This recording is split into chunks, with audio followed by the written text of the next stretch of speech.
everyone. Welcome to Switchblade Sisters Social Club, the true crime podcast where two friends exploit their worst fears for your entertainment. You're welcome. I'm Dee, a writer and podcaster.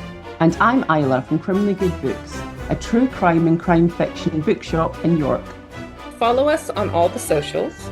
Except for X, obviously. Or have a look at our website, switchbladesisterssocialclub.com.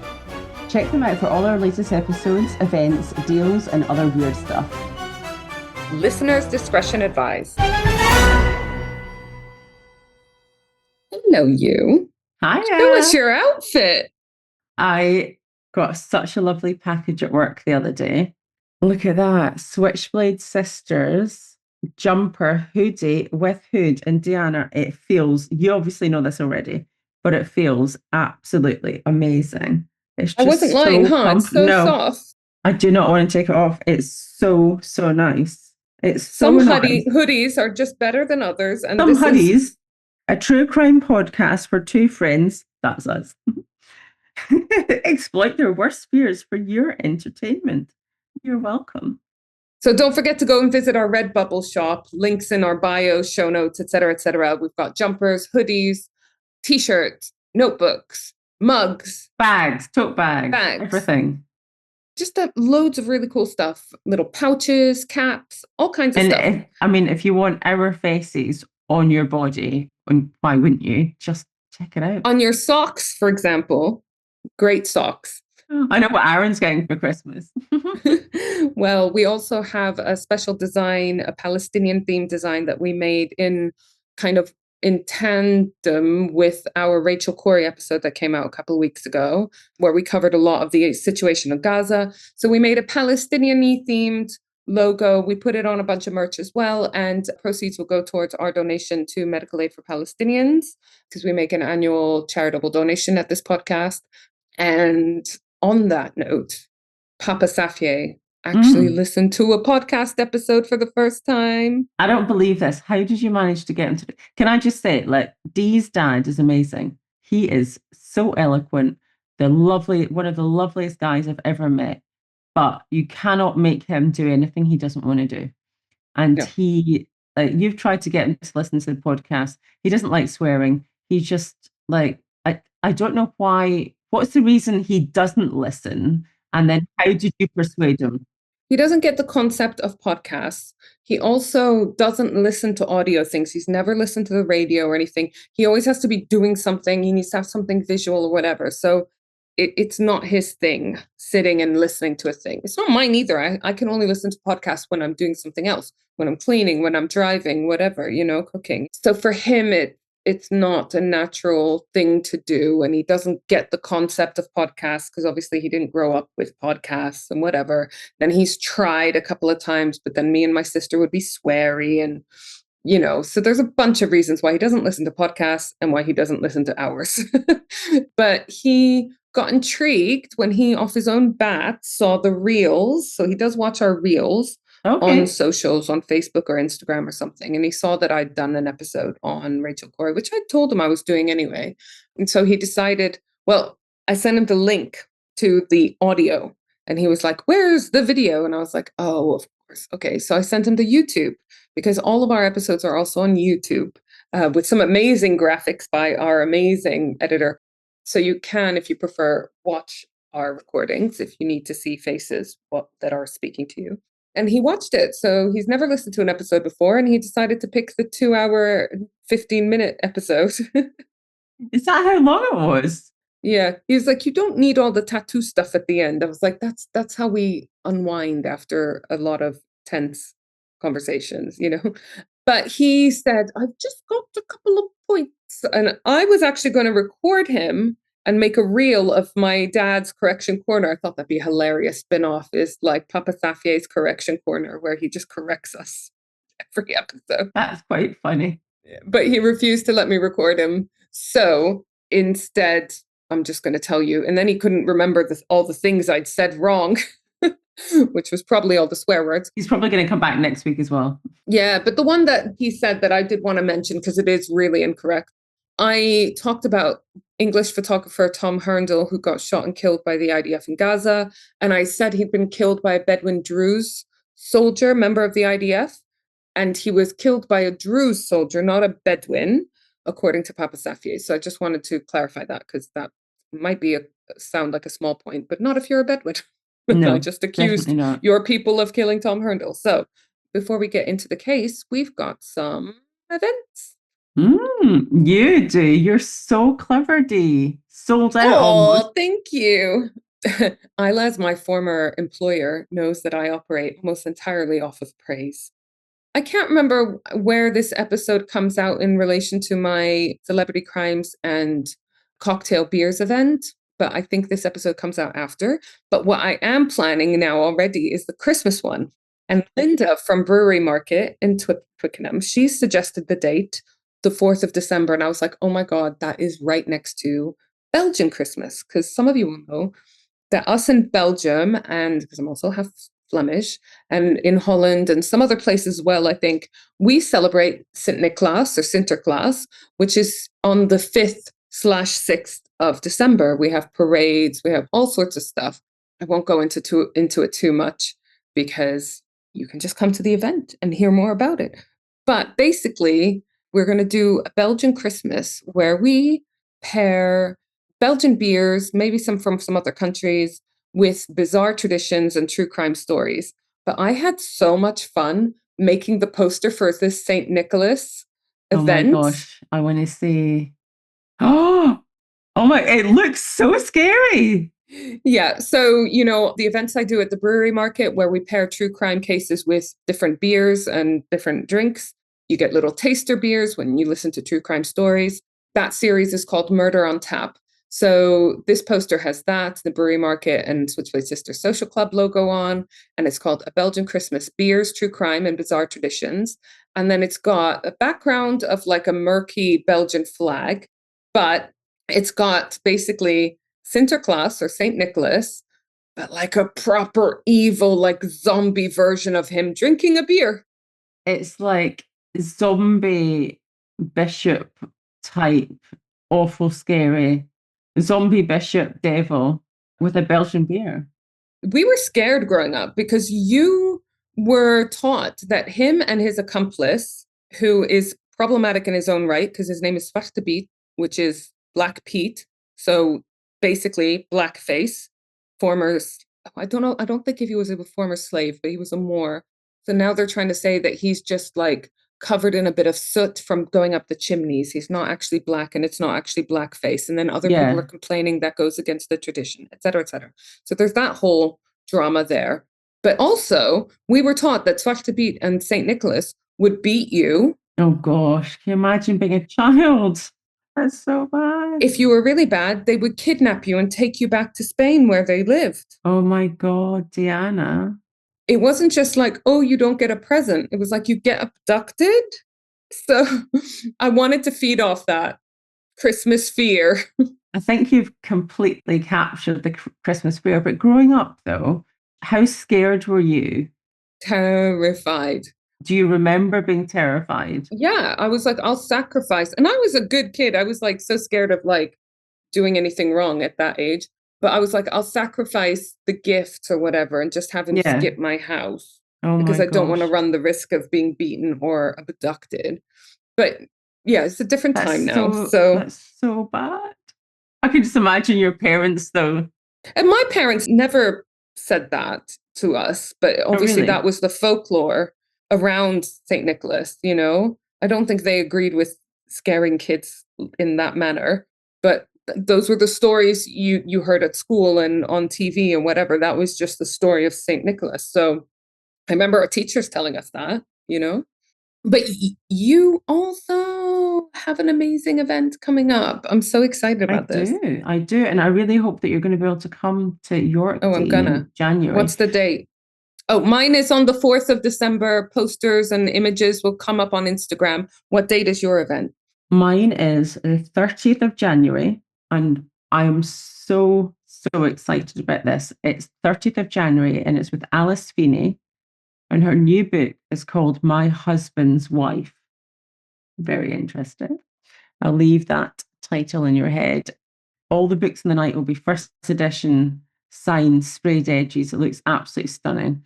And she will be interviewed by the legendary Steph McGovern of Steph's Packed Lunch. And Steph is now the co-presenter of Crime Watch, which has come back on TV. She's just phenomenal. I love her so much. She's just really, really, really, really great. And she has got her debut novel out called Deadline, which I've read, and it's an Is it amazing, good? twisty crime thriller. It's so good. I'm going to give you a copy, Diana. It's so good. Thank you. She came into the shop and she signed, well, they're already pre-signed. It's got lovely sprayed edges, but she dated it with like criminally good books on it. We've seen her a couple of times at Harrogate, and she's so nice, isn't she? So she's going to be interviewing Alice Feeney.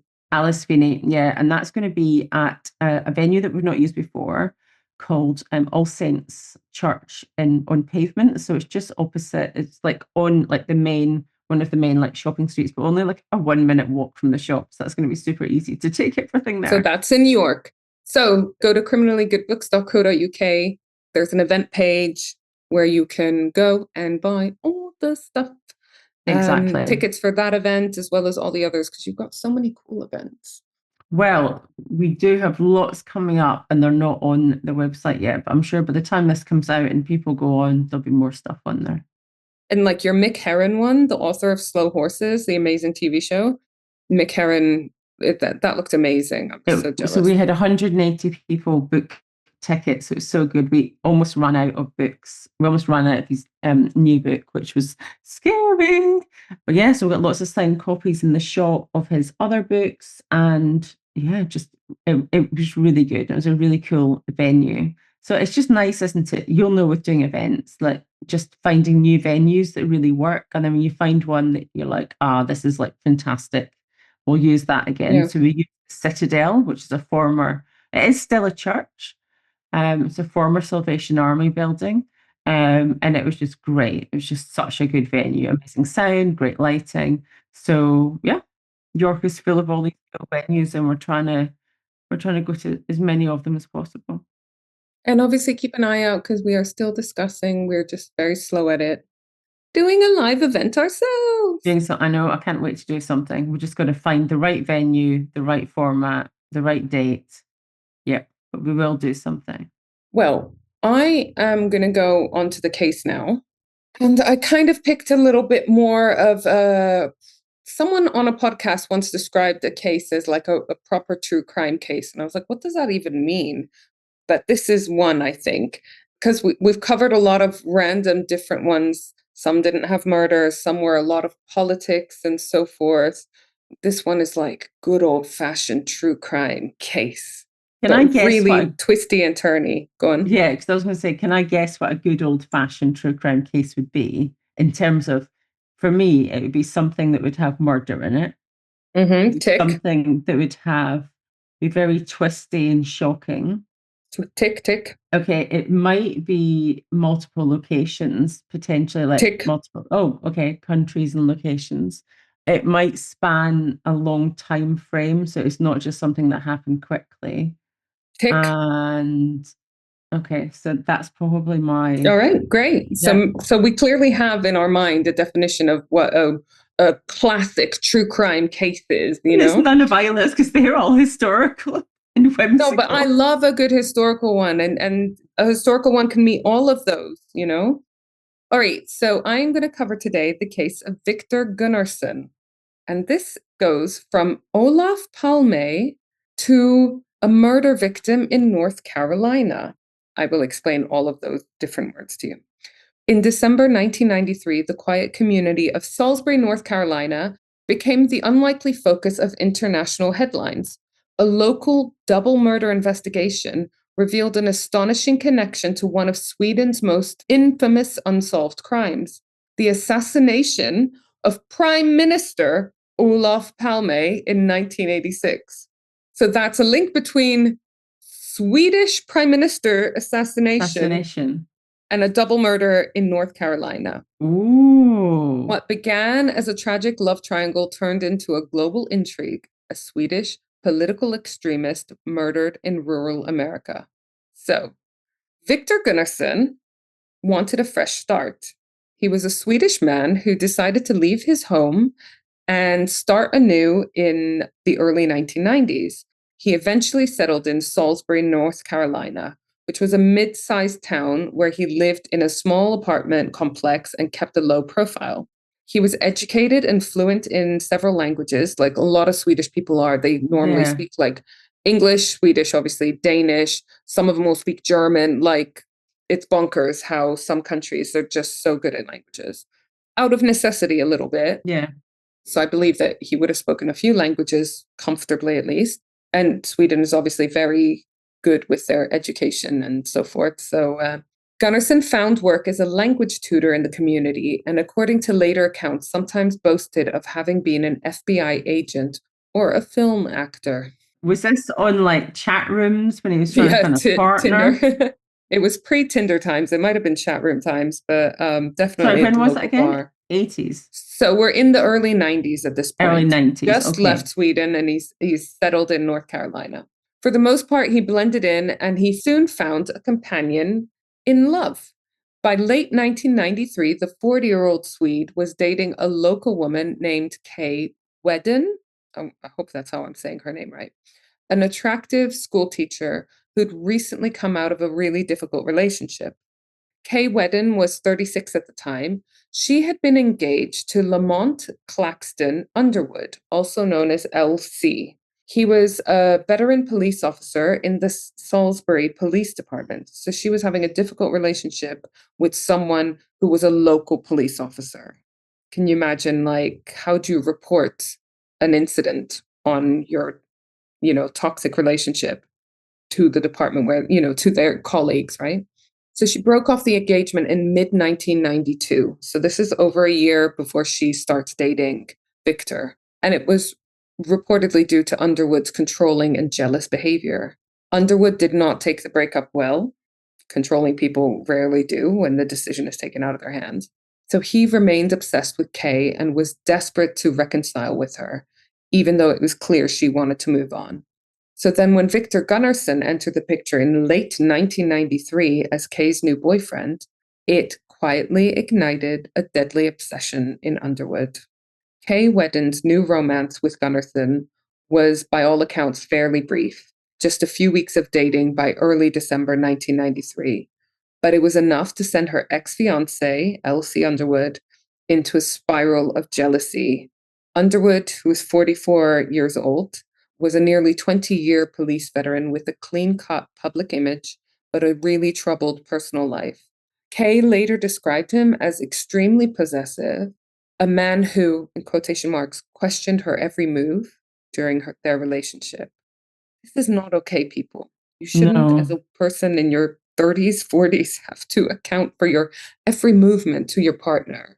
This was corroborated by others. Underwood had 3 ex-wives, and according to investigators, 3 ex-wives. I don't know how you have. I don't know how you have time to meet someone, fall in love, get married, have that relationship fall apart, and go through the whole divorce process 3 times. I mean, I don't know the story yet, Dee, but he's 44. I mean, that's not old. I mean, I say that as someone in her 40s, but that's not old. Super young. Super young. But who's to say that he fell in love? Like, he might have, maybe that's just his MO. Like, just he has to be with a woman. Like, who knows? But at least those 3 got away from him, I'm assuming, because he's the baddie. I don't know. But sorry, I'll let you continue. But this is just. Well, you're not wrong to be nervous about this guy. Those 3 ex-wives reported that he could be violently jealous. One ex-wife was beaten so badly she ended up in intensive care. Shit. And just that this guy was a police officer. But surely it was on his record and stuff. It wouldn't have been if she wasn't reporting it. Remember, this is stuff that would have come out after the fact. But if she said, "Oh, I fell down the stairs, I walked into a door," and you know what those like old boys clubs are like? Even if people suggested, they don't want the drama, the scandal. Do you know what I mean? That's it was their in the personal 90s, life. Or I mean, it might have been in the 80s. I don't know when it was. Yeah. Like that he was married to them. Okay. Right. So we're not liking this guy. No, we do not like this guy. Don't you worry about not liking this guy. You are right not to like him. Let me just add him to the list of people that I don't like. It's getting long. By late 1993, he was living in denial about Kay's decision. This is over a year that he's not letting this relationship go. And he viewed Victor Gunnarsson as the man who stole his woman, even though it had been, like I said, over a year. Tensions in this triangle escalated in the first days of December 1993.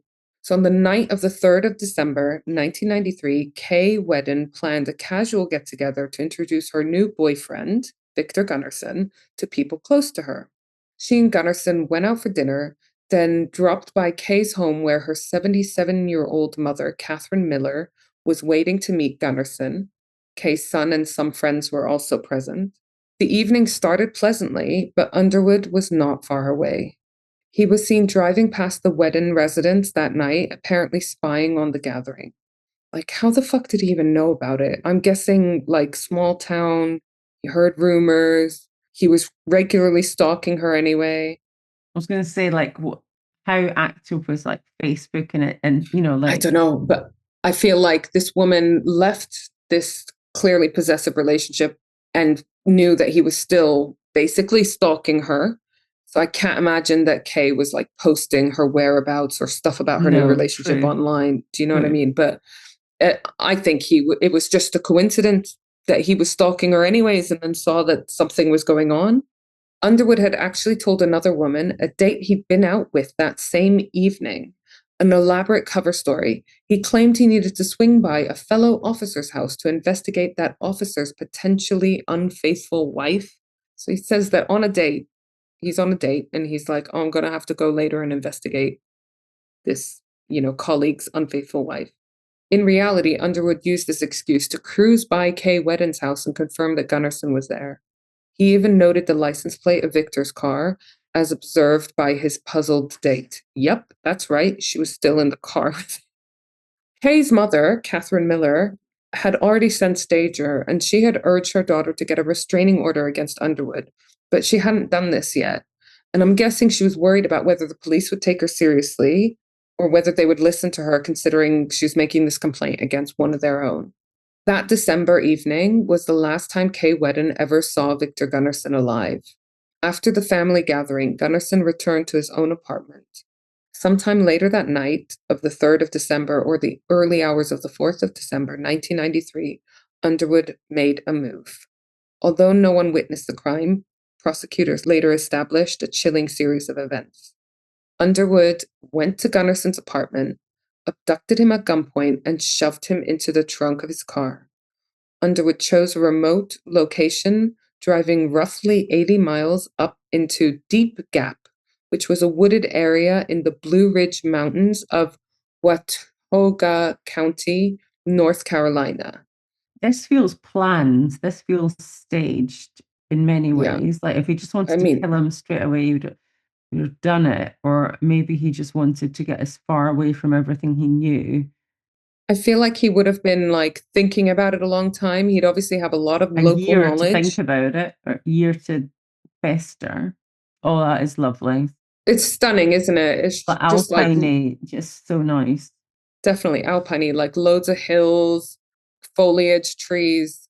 Did he wait until the party finished and then follow him back? Like, how did you know where he was, or had he already known where he lived from another occasion? Do we know?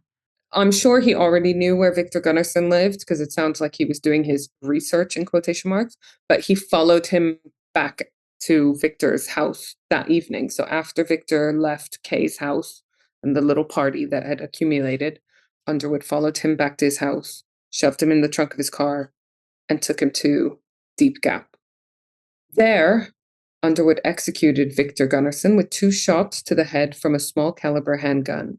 He removed almost all of Gunnarsson's clothing, likely to make it more difficult to identify him and to hopefully, remove any kind of trace of evidence maybe that he'd left behind, and left the body in the wilderness. But now we have a second tragedy. Remember, I told you it was a double murder. In the days immediately following the 3rd of December, Kay Wedden grew concerned when she couldn't reach Victor. He wasn't answering her calls, and unbeknownst to her, he was already dead. But then something even worse than your new boyfriend ghosting you happened. On the 9th of December, 1993, Just 6 days after Victor Gunnarsson's disappearance, Kay's mother, Catherine Miller, was found murdered in her own home. It was Catherine's co-workers who first raised the alarm. The 77-year-old widow hadn't shown up for work or answered her phone, so a concerned colleague went to Kay's workplace to alert her that they thought something was wrong. Police rushed to Catherine's small house and made a grim discovery. Catherine Miller's body was propped up against her refrigerator in the kitchen, covered in blood. She had been shot twice in the head at close range with a .38 caliber revolver, which was different caliber to Victor Gunnarsson. That was .22 caliber. The crime scene had made it look like a burglary gone wrong, but this didn't convince police because none of Catherine's valuables were taken. And I always wonder about this because I always think, like, if you're a burglar and you are shocked to find someone home, you end up murdering them. In my mind, there is a potential that you would be so freaked out about it that you would run out before Yeah, I you was have a just going to chance to say, steal anything. like, I would just run. I can't imagine. Yeah, like, I get that some hardened criminals would be like, well, she's dead now. I might as well rinse this house out. But if you are just a burglar and not a murderer, you know what I mean? If like burglary is the limit of your crime Yeah, or yeah, there yeah. or thereabouts, and you end up accidentally killing someone because they've shocked you, that's not me showing sympathy to them, but I can just imagine a world where a burglar is, freaked out about killing someone. Yeah, so I just always think it's weird that they dismiss a robbery as the motive just because nothing's been taken. But anyways, But it's bizarre that in a robbery you would have a gun, though. so it's the States. Not everyone has a gun, but but it's also rural America. And I can imagine you taking a gun to a robbery or whatever, just in case you need to convince someone to do something, but without in your mind the intention of killing someone. And this is why guns are bad, because you might not intend on using them on a human, whether for criminal activity or for protection of your home or whatever. But you still might kill someone because that's what guns do. Can I just ask, what was her job? I hope it was like a hobby job, like a part-time hobby job to keep her like talking to people or whatever, rather than I'm 77 and I still have to work to survive. Do you know, one of my mom's friends is 90 and she's still a cleaner and she doesn't need to be. She just loves it. It keeps her fit. She absolutely loves it. I'm like, that is amazing. And some people do literally crumble away and deteriorate and die very soon after retirement because they literally have nothing else to do. Yeah. So investigators were not thinking this was a random break-in. The brutality of the attack on an elderly, defenseless woman shocked even the veteran detectives. In quotation marks, whoever did this is just filled with evil, remarked one State Bureau of Investigation agent. And obviously, Kay was devastated. In the span of 1 week, her new boyfriend had disappeared without a trace, and her mother had been brutally murdered. Initially, in her overwhelming grief, Kay did not connect the two events. She told the police about her ex-fiancé Underwood as a person who may be responsible because he had been stalking her and her mum and all sorts, and he was known to be violent. But she failed to mention Victor's disappearance at first, possibly because she'd only dated him for a short time, and she was obviously, at this point, more upset about her own mother's death, right? Than the disappearance of a guy she was seeing for a couple of weeks. Investigators considered various angles, and for a time they even scrutinized Kay's own son, Jason, since the bizarre staging of Catherine's murder and some prior threats pointed to a possible drug debt revenge scenario. So I think her son was like kind of teenage at the time. So an unidentified person had been harassing the Weddens with messages accusing Jason of owing drug money. However, those leads fizzled out. Both Jason and Kay had solid alibis and were clearly not involved. As the double mystery unfolded, detectives in Salisbury and the Watauga County began to piece together the common denominator, L.C. Underwood. Here was a man with a clear motive to harm both Victor Gunnarsson and the Wedden family. Kay had eventually informed investigators that Underwood had been stalking her and was enraged by her relationship with Victor Gunnarsson, who is now also missing. Again, she was probably nervous about reporting this to the colleagues, but it meant that Underwood's name actually quickly rose to the top of the suspect list. But there wasn't very much actual evidence. I mean, this is a police officer who's 20 years a police officer. He's going to know about evidence and the removal of evidence and how the system works and whatever. And I wonder though if there was ever anything else against him that his colleagues were like, there was like maybe like simmerings in the background that just didn't reach to the surface.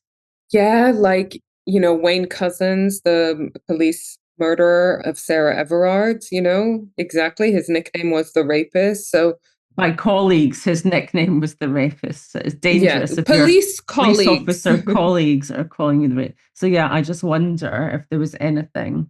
Maybe they did suspect stuff, but they just thought he was a bit of a not very nice guy. But Yeah. when these things came to the fore, when Kay actually came to tell him about this, they were like, yeah, we can totally. Of Yeah. this guy. So he was good at covering his tracks, again, because of his police experience. When questioned, he claimed he had nothing to do with either crime and offered an alibi for the night of Victor's disappearance, the dinner date story, which Okay. authorities found later to be, I mean, it was true he had a dinner date that night. Is that why But he took the date out with him? yeah, so he set up the date as an alibi potentially, which led them to believe, was Victor's murder, as you said, was it premeditated or was it a just chance rage event? Please tell me this woman said, I went past this house. It was really bloody bizarre.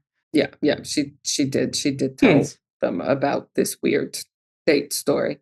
A search of Underwood's car and belongings in 1993 did not lead to any obvious forensic links to the murder. No weapon was found, and Underwood's position as a police officer made some colleagues initially hesitate to consider that one of their own might be a murderer. I mean, I get that. It's a hard thing to wrap your head around. I mean, Not how long are you only, hesitating for here? yeah, I know. Like, how long before you go back to the evidence? But again, there's not that much evidence. Yeah, There's, his ex saying that he's got some not nice behaviors at this point, and that's very much it. For about a year, the case stalled. There was an obvious suspect, but no proof. But during the unfolding investigation, word got out that the murdered Swedish man in this case had a notorious backstory. Because obviously they looked into who Victor Gunnarsson was. Yeah, but at this stage, they've not found him, so he's not been murdered. He's just missing, right? Oh no, I think they did find him eventually. They did. Oh, okay. So in that year period, they found a body. They found him. So they're obviously doing some victimology, looking into who Victor Gunnarsson was, who might potentially want him dead. And it turns out probably a fair few people.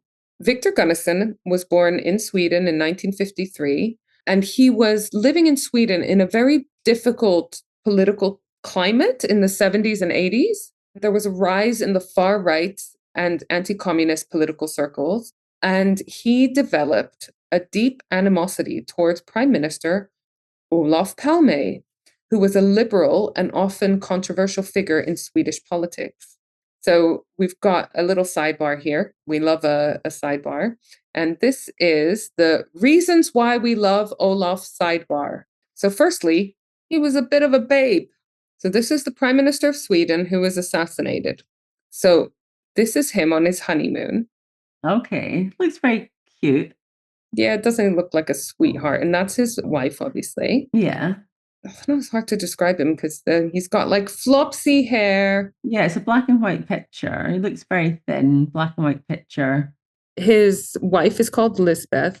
And like I said, that was a picture on their honeymoon. So here are the reasons we love Olaf. International solidarity. He openly criticized, and bear in mind, we're talking the 70s and 80s here. He openly criticized Israel's occupation and consistently advocated, that's the illegal occupation of Palestine, and consistently advocated for Palestinian rights at a time when most Western leaders would not. This was mid 80s when it was not seen to be cool to be pro-Palestinian. He recognized the Palestinian Liberation Organization, which the PLO, which was our kind of government in exile, and called for negotiations that respected Palestinian self-determination. This doesn't seem that shocking now, but back in the time, like I said, it was not something that many leaders or influential people were calling for yet, in the Western world. He was anti-imperialist, so he condemned the US war in Vietnam, comparing the US bombings to Nazi atrocities, which was unheard of for a Western head of government to be criticizing the US so openly.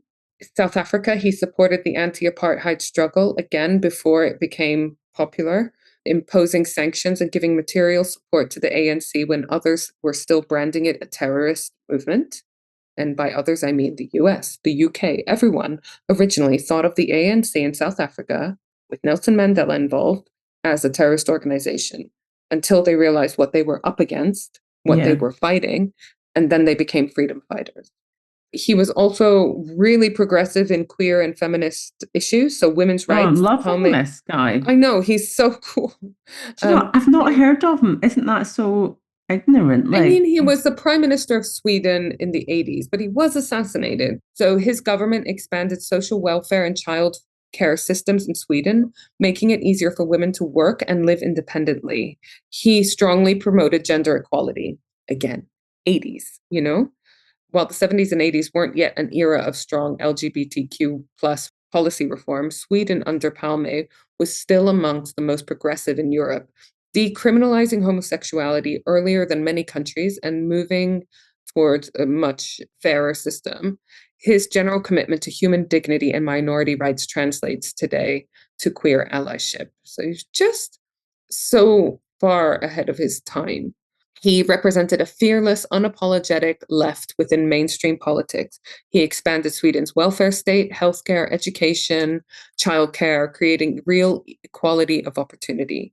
He was unafraid to criticize both the US and the USSR, which obviously is now Russia, carving out a space for independent democratic socialism.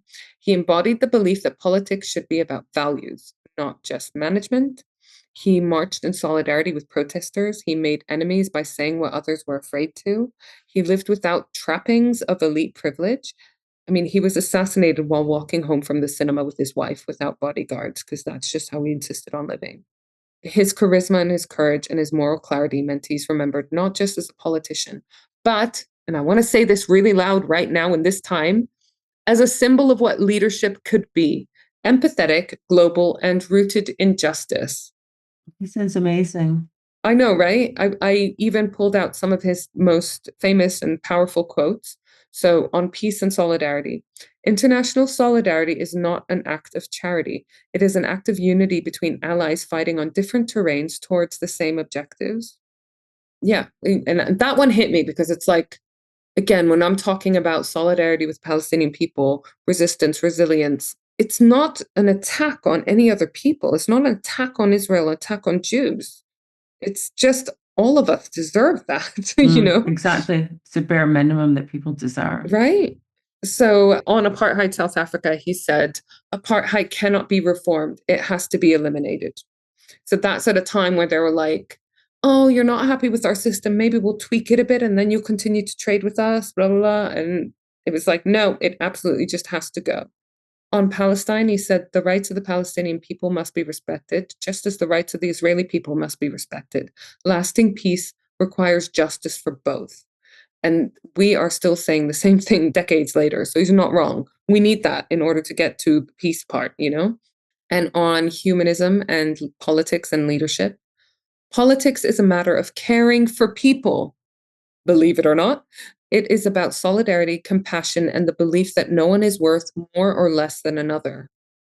I mean, how beautiful is that from a politician? That's what politicians should be like. But I think it's incredibly difficult to get ahead in the world of politics, in the world of business, in the fucking world anywhere, unless you're willing to shit on people. So people with this mentality really struggle to get ahead to places of influence where they can actually make a difference. I mean, he obviously became the, is it the Prime Minister or President? Prime Minister? Prime Minister of Sweden, yeah. He managed to get to become Prime Minister of Sweden. So his compassion and his integrity clearly saw him through. So back to Gunnarsson, Victor Gunnarsson. He joined the European Workers' Party in the mid-1980s, which sounds like a lovely union of sorts, the Workers' Party, but it's a group of people really opposed to Palme's policies. And as we just discovered, we are incredibly pro Palme's policies. So I Googled what they stood for and found a bunch of allegations of them being a fascist organization, basically. But they're definitely right wing. I mean, their main policy seemed to just be to hate our beloved Olof Palme. That was their main For what platform. reason? So they're a workers' party tell me, what are their principles in? So they're a right-wing racist party, basically. Forget about workers in the title. They're clearly manipulating the perhaps disenfranchised working class towards hatred and like what's happening today, focusing their anger and dissatisfaction on the wrong type of people. It's foreigners, it's this, it's that. And look, Olaf is like welcoming of these foreigners and being, giving all these people, these Yeah. scavengers, all your money and blah, blah, blah. But Victor Gunnarsson was apparently expelled from the European Workers' Party in 1985, but not before disseminating its literature. So police found pamphlets featuring much anti-Palme content in Gunnarsson's home outside of Stockholm in Sweden. By early 1986, he was a known Palme hater in extremist circles, so he was known for it. And on the night of the 28th of February, 1986, Olof Palme was shot dead on a Stockholm street after a late-night cinema outing with his wife, Lisbeth. The assassination, understandably, shocked Sweden, a country unaccustomed to high-profile political violence. Within days of Palme's murder, Gunnarsson's name popped up in the investigation. He became one of the earliest suspects and was taken in for questioning just over a week after the crime. So they obviously knew we should look at the right wing. We should look at who's, being very vocal about their hatred for this man. Swedish media dubbed him the 33-year-old because his identity was not released. So they just knew him as the 33-year-old. That was his nickname, let's say, in the media and so forth. It's a label that would stick with him for life. I would not mind being known as the 33-year-old for life. Yeah. Investigators initially found reason to be suspicious of him because on top of his known political leanings and his anti-Palme rant that he would go on, at least one eyewitness placed a person resembling him near the crime scene. Police arrested Gunnarsson and held him in custody in March 1986 while they gathered more evidence. But the case quickly fell apart. The eyewitness identification was deemed unreliable, and prosecutors disagreed with the police over the strength of the evidence. So after about a month, by April 1986, Gunnarsson was released without charges due to insufficient grounds to detain him. Okay. In fact, it later emerged that Gunnarsson had an alibi for the critical time of the murder, a fact that took investigators about 3 years to fully acknowledge. So he was never formally charged in the Olof Palme assassination. But despite his release, and his name wasn't really cleared, but they obviously didn't convict him of anything, Gunnarsson paid a heavy price for the suspicion. He was interrogated multiple times, reportedly without a lawyer present, and even after his release, he remained under heavy telephone surveillance for some time. Swedish tabloids continued to publish about him everywhere and anytime he did anything, and he just became a subject of gossip and fear. So I presume at this point his identity has been released, and so his life has been made hell. But you know what you should do to not be accused of a right-wing violent crime? Don't be a fascist in the first place. Yeah, that's our advice. That's our advice. Lesson of the day.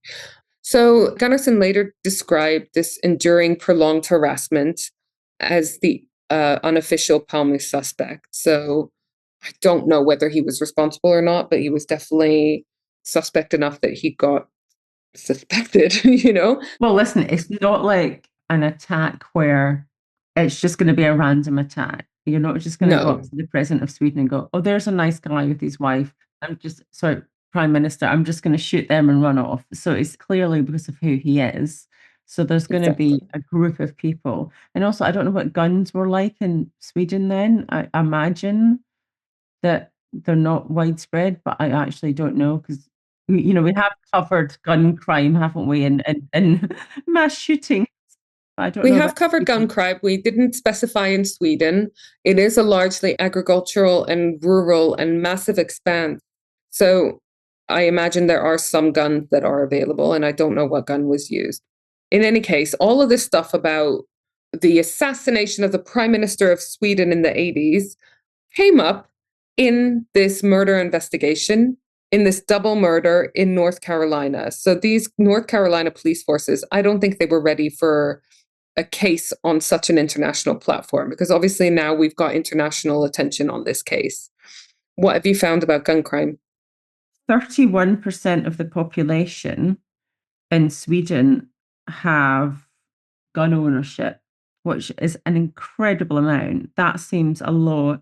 You're allowed it for private use, such as hunting or target shooting purposes. Yeah. However, you must apply for a permit license to possess firearms. So it seems like it's a lot easier. Well, interesting, because it makes you think, what is that extra element that other countries, America, have in addition to the guns? So, because we don't hear about a million mass shootings in Sweden. I know there have been some awful instances, and we're talking about a murder there now, but we know it's not on the same scale as in the States. So, what is that extra element that causes gun ownership plus something equals 2 mass shootings a day in the States? What is that X, And it's probably a few things. So Victor Gunnarsson's remains were finally discovered in North Carolina. His body was found in early 1994. So he went missing on the 3rd of December, 4th of December. And he was found in early 1994.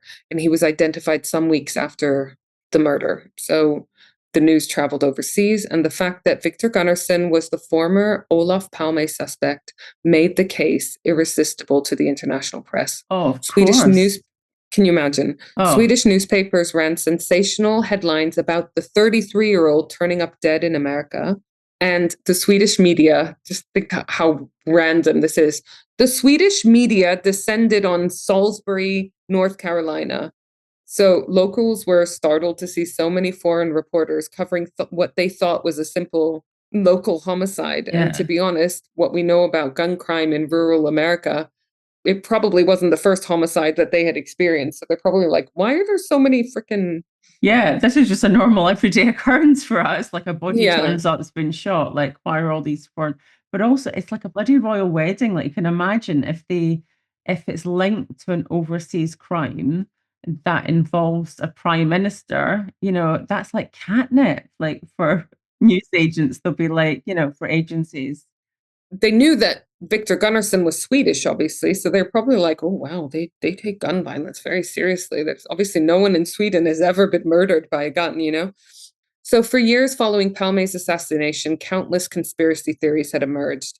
Gunnarsson's murder in 1993 provided new fodder for these theorists, right?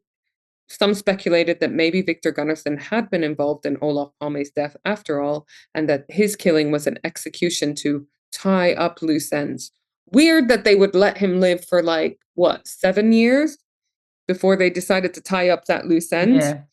It's not like he was hiding. I was going to say maybe they couldn't find him. And did he have the same name? Like, did he change same his name and everything? I know it's a little bit harder in the 90s to find someone. You're not just going to find them on Facebook still get or whatever. Passports, and if he's got a job and stuff. Yeah, and I'm guessing an organization that's arranging for the assassination of a prime minister has the means to find someone, who's using their own name, living as a Swede in rural Carolina, But as tantalizing as such theories were, investigators found no credible link between Victor Gunnarsson's North Carolina murder and the Palme case beyond the coincidence of Victor Gunnarsson's identity.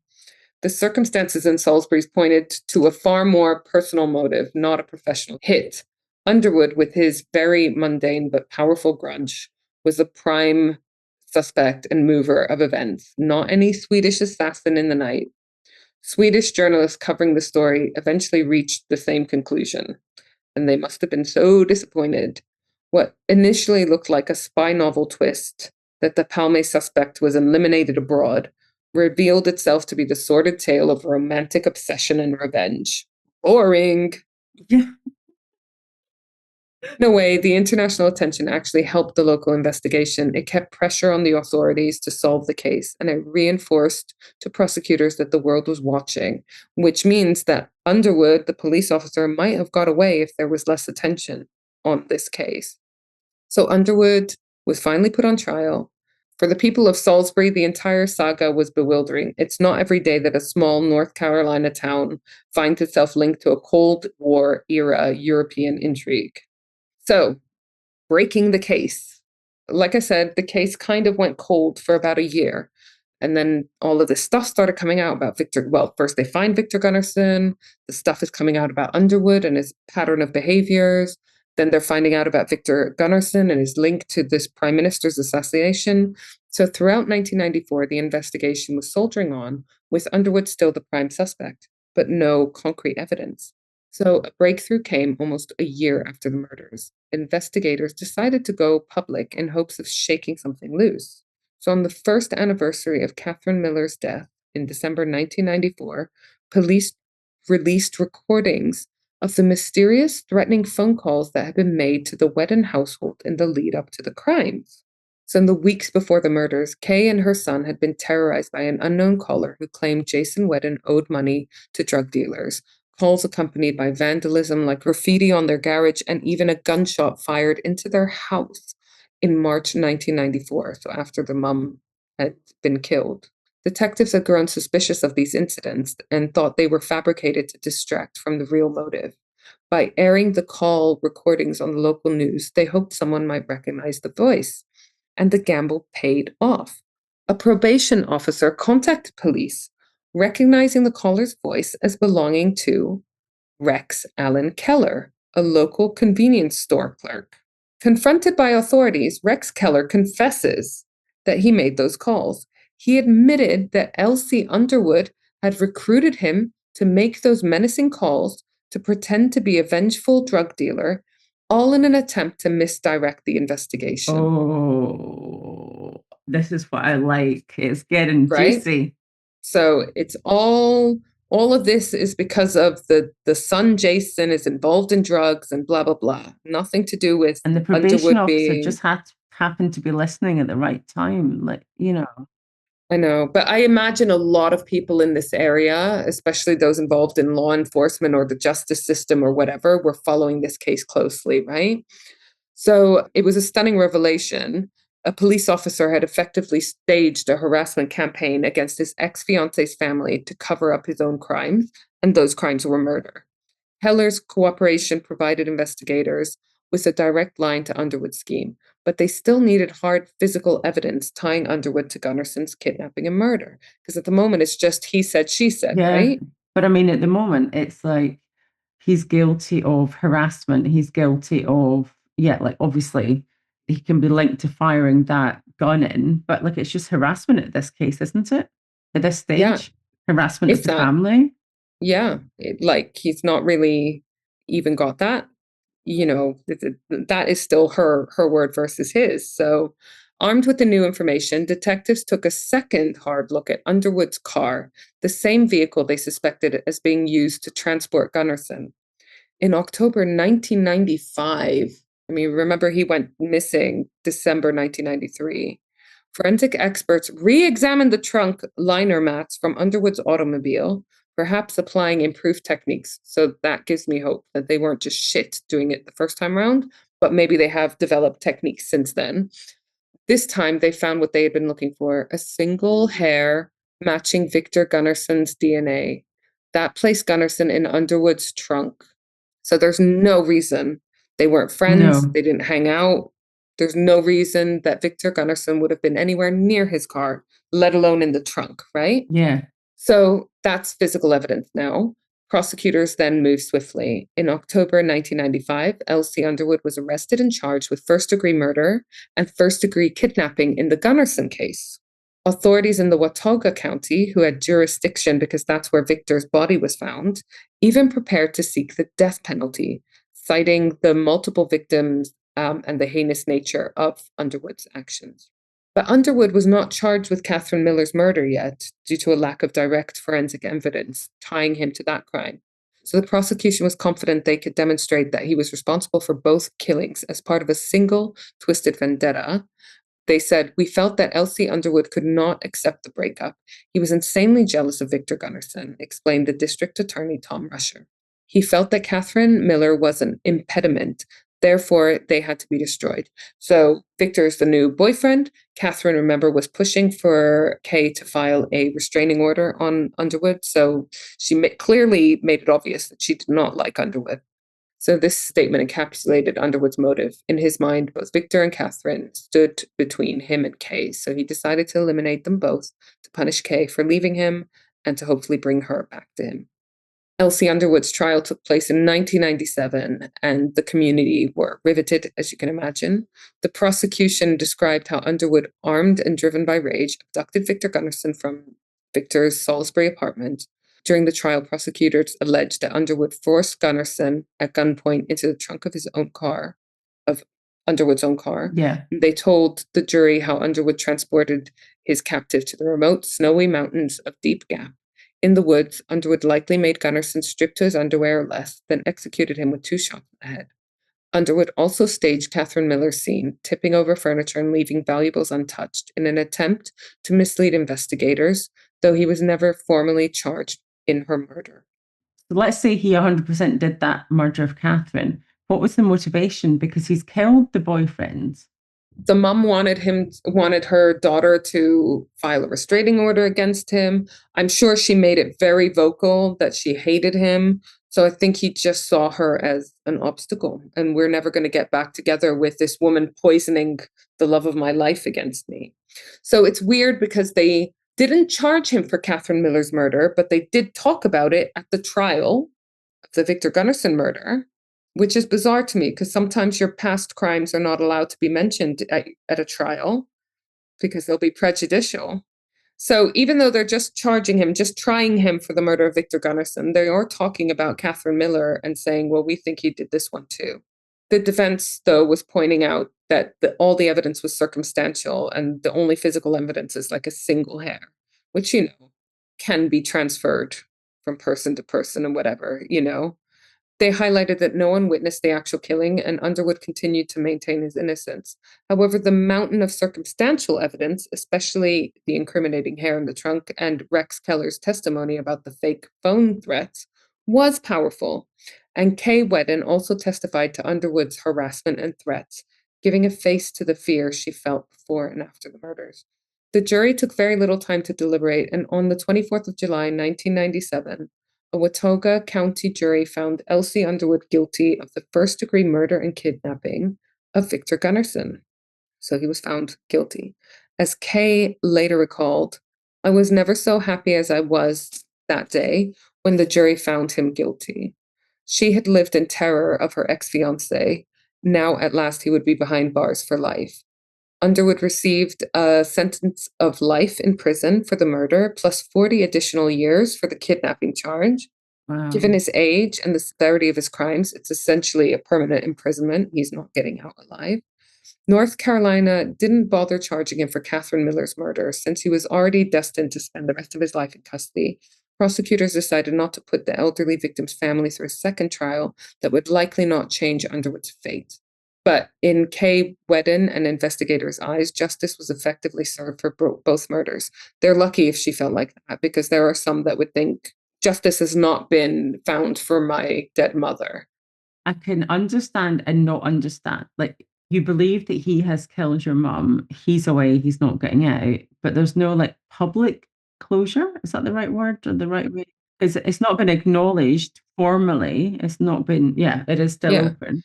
But then I guess if you have your rational mind on, which is really difficult when you're dealing with grief, and especially when your loved one has died in such a horrific way, and she must have been feeling a lot of guilt as well for bringing this man into their life. And it is not her fault at all. No, not at all. I am sure she was suffering from a lot of survivor's guilt as well there. The rational mind would say, well, yeah, okay, sadly, there is no evidence. If we went to trial, he probably would get off for that murder. I mean, I can imagine a situation where they probably wrote to her and said, look, this strong, we believe that he is the guilty party. However, we're not going to pursue it for these reasons. And a big part of it would be cost. Yeah, cost, time, resources, and et cetera, et cetera. What if he got off with that, then that then says he's innocent. Mm-hmm. And, then it affects future appeals. Well, I was found innocent of this murder. Why don't you look at this other murder again? Because or I was found not guilty, not innocent, because that would imply that he was innocent.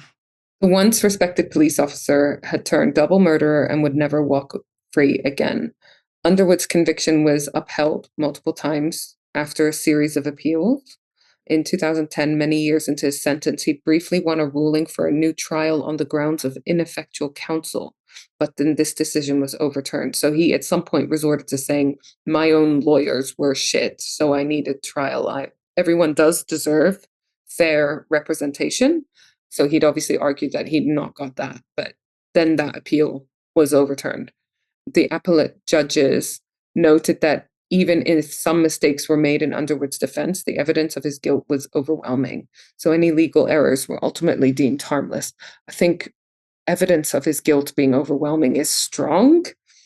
I mean, I know that we feel like he's guilty, but in terms of hard evidence, I mean, the actual evidence boils down to the hair in the car, his aggression clearly towards women, his driving past the house with his date, which is clearly premeditation. And his arranging for that guy to make the harassing phone calls to the house. Was there any CCTV that come up in anything? No. So another jury could have very easily said, we still have reasonable doubt, we can't convict him on that. I feel like that could have gone either way. Regardless of what we think of him. Yeah. Oh, no, he's an asshole 100%. He should definitely be done for stalking, violence, or whatever. And I think he's guilty also. I'm just saying that evidence could have gone either way. They unfortunately didn't have a huge amount of physical evidence to convict him. So Underwood remained in North Carolina State Prison until the end of his life. In December 2018, at age only 67, Lamont L.C. Underwood died in prison of natural causes, having served 21 years behind bars. So in Sweden, the saga of Victor Gunnarsson has a strange footnote to the Olof Palme assassination investigation. After Underwood's conviction, it was abundantly clear that Gunnarsson's murder had no covert international conspiracy behind it. It was an American crime of passion that happened to involve a figure from the Palme case. In Sweden, interest in Gunnarsson's fate eventually receded, especially as new theories and suspects for Palme's real killer emerged over the years. In fact, as of 2020, Swedish authorities declared the Palme case closed, identifying a separate suspect, Stig Engström, the Skandia man, as the likely assassin, long after Gunnarsson had been exonerated. The theory is that Palme was shot by Stig Engström, known as the Skandia man, after his employer, the Skandia Insurance Company, whose head office is located next to the murder scene. Engström had been treated mostly as a witness, specifically by his own assertion, the first eyewitness to arrive at the scene of the murder. So he's telling everyone, I was the first one there. Okay. He had also been briefly investigated by the police as a possible suspect, but this had subsequently been dropped. Engström had a strong dislike of Palme and his policies, and the theory is that he had chanced upon Palme in the street and shot him, possibly without premeditation, which is such a pointless death. Paula May, one of the original investigators in the North Carolina double murder, even authored 2 books, First Degree Rage and Raging On, detailing the exhaustive efforts to catch Underwood. Gunnarsson moved half a world away to escape suspicion and rebuild his life, only to fall victim to a completely unrelated obsession. Oh, God. You put it that way. I know. This case highlights how truth can be stranger than fiction. A man wrongly suspected of a political assassination became the target of a jilted lover's wrath in an entirely different context. Today, the assassination of Olof Palme remains officially unsolved, though the likely culprit has been named. No one has ever been prosecuted, whereas the murder of Palme's one-time suspect has been definitively solved in the court of law. And it's a reminder that justice doesn't always travel in a straight line. For Kay Wedden, who lost her mother and boyfriend in the span of a week, the ordeal was life-changing, but she persevered and saw justice done. So this one's for Kay Wedden. What's she doing now? Do we know? No, I imagine she's keeping a low profile because that would have been a lot. That was insane, Diana. That was absolutely insane. So this case, the first time I learned of it properly looked into it, was an episode of Oxygen True Crime, Buried in the Backyard, season 6, episode 1, The Swedish Connection. There is also a lot of articles from Associated Press and the Salisbury Post, which I referenced. Then also court records are available for North Carolina versus Underwood. And also oxygen.com has got loads of articles. It's such a good site for true crime stuff. Former accused Swedish hitman had to be destroyed. And then there's a bunch of other interviews and statements and so forth that you can find online as well. Sources in the show notes. That was insane. Like, it reminded me of you remember the story that you covered, which was it in Italy? And oh yeah, the body was found somewhere in the church and all that kind of stuff. Yeah. And it was over multiple, it was like different sites. It kind of almost reminded me of that. It felt like it had that kind of vibe going about it. The Italian serial killer Danilo Restivo. Yeah, and Tobias something, I can't remember the book that was written. Yes, he was the one that wrote the book. He was not the murderer. Yes, he was not the murderer. He was the yeah. I thought that was excellent. That was so good. But I have a couple of questions. So on the Prime Minister and the person that they believe now did it, how can they say that that's the person they believe? Is that person passed away now? The Scandi man, is that what you called him? Like the other suspect? Yeah, I think he's passed away now. And they've got to the point where they're like, well, we've not got any new actual evidence, so we can't convict anyone. And I just wonder if the wife, if there's anything that she said at the time. I'm sure she was interviewed and she said masked man or anything. I'm just like curious. Yeah, she clearly didn't give away enough to actually be able to identify anyone, which reminded me, and this is a totally different setup, but the Edith Thompson, Freddie Bywaters one, you remember where they were debating whether or not she'd orchestrated for her lover to kill her husband. Yeah. I'm not saying it's this scenario, but that attack was like 20 seconds or whatever, frenzied attack. And people were like, why don't you recognize, why don't you have more information? It's like, you're literally just walking on a dark February night in Sweden, cold and whatever. Everyone's wrapped up, I imagine. Do you know what I mean? So if someone came up with like a hoodie and like balaclava even, or like scarf wrapped up real high and, hat pulled down real low, you wouldn't suspect anything because everyone's like that in Sweden in February in the middle of the night. I can imagine like everyone's breath as well, like all the mist from people's breath and just not being able to see anything. And then, it's a gunshot. It would have taken like 2 seconds. And then, she might not even registered where it had come from before she even had a chance to look, So I'm not surprised that she didn't have enough to contribute to a description to be able to identify someone formally. But yeah, it's a real shame. But if they're saying the case is, unsolved but closed, in my mind, that's like, well, we're pretty much sure that it's this person. It's just, we're not going to waste our resources trying to find evidence. This person is dead anyways, It's so insane. I need a palate cleanser, and I've got a good one. Okay, so, cool. Inquisition. This Inquisition is submitted by Coventry Karen. Coventry Karen, I love this. That we know so many Karens that we have to give them location names. And none of them are Karens. Oh, look at her. Oh, I love that. Okay. So first of all, I'm showing you a picture of her and obviously one of her tattoos, but I'm just showing you how awesome she is. So I actually went for a drink with her because I spent a lot of time near Coventry now, and she took me to an amazing place in Coventry called The Yard. Cocktails, awesome. She does like roller derby. She works for the NHS. She's just a fucking legend. She's wearing an NSYNC t-shirt, I can see. And her tattoos are stunning. So once I met her, I was like, why haven't you submitted any of your tattoos? They're fucking awesome. She has a lot of rainbow themed ones. She's like definitely an activist for the queer community. She's phenomenal. So this photo of her, she's got, first of all, I want to talk about her amazing pink hair in this photo and her stunning green eyes.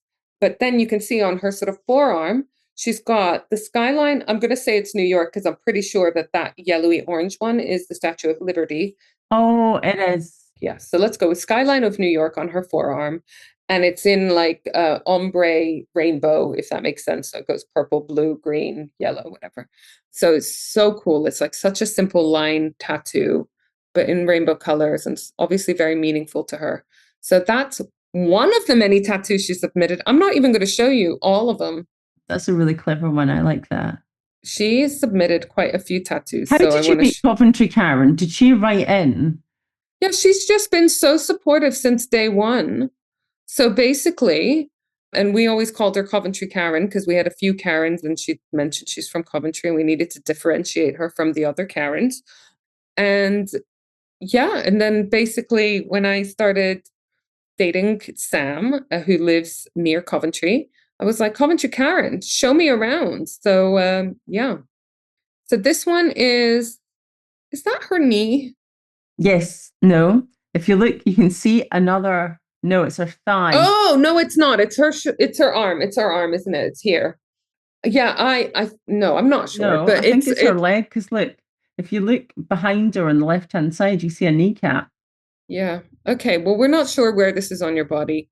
Tell us where this is on your body, but it's a gorgeous tattoo because it's like a tree, probably based on like a tree of life, again with like gorgeous kind of watercolory colors behind it. So it's like a spooky kind of twisty twirly tree that looks cute, spooky, whimsical tree. It is so whimsical with like, again, kind of rainbowy colors in the background, looking a bit like a sunset or something. So that's another one. And then this is becoming a game of where on Karen's body is this?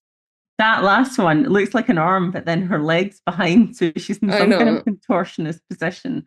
I think it is a leg. So this one's definitely a leg. Hang on, you can see the other one. The other one's on the other leg.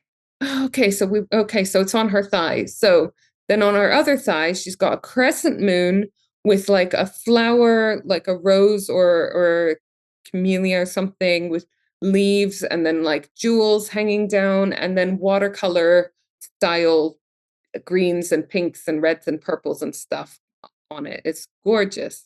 She's going for some like bold tattoos, like nice big ones. She's not afraid to put some ink on her. No, she's not. And then, like I said, she submitted so many. I'm just picking. I won't even say these are my favorite. These are just, I think, the ones I thought I could describe better to an audio audience. And then here, I love this. I think this is on her, what do you call the inner arm?